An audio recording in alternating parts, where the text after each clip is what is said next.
Sir, why are you carrying a chicken into a cabinet meeting? Because sometimes a chicken understands politics better than people do. Watch closely. This lesson is not about a chicken. Sir, what are you doing? Stop hurting the poor animal.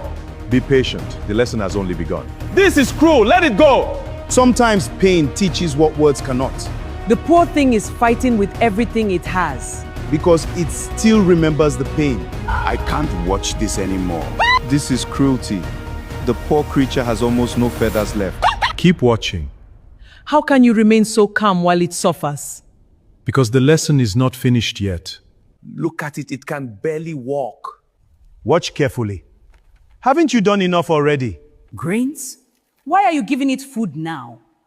Because the lesson begins now. No, it can't be. After everything that happened, it's going back. Clock! It was fighting to escape just moments ago. Why would it trust him again? Clack! This is unbelievable. It has already forgotten the pain. The same person who caused its suffering is now its comfort. Now do you understand? What does this even mean? Cluck. After everything that happened, why is it still beside you? It was terrified of you just moments ago. I don't understand. That's exactly the point. Watch the chicken carefully. A few moments ago, it was running from me.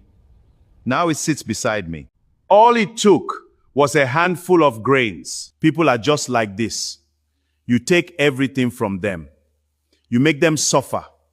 You leave them with pain, disappointment, and broken promises. Then, when the time comes, you give them a few grains, a little relief, a little hope, a few gifts.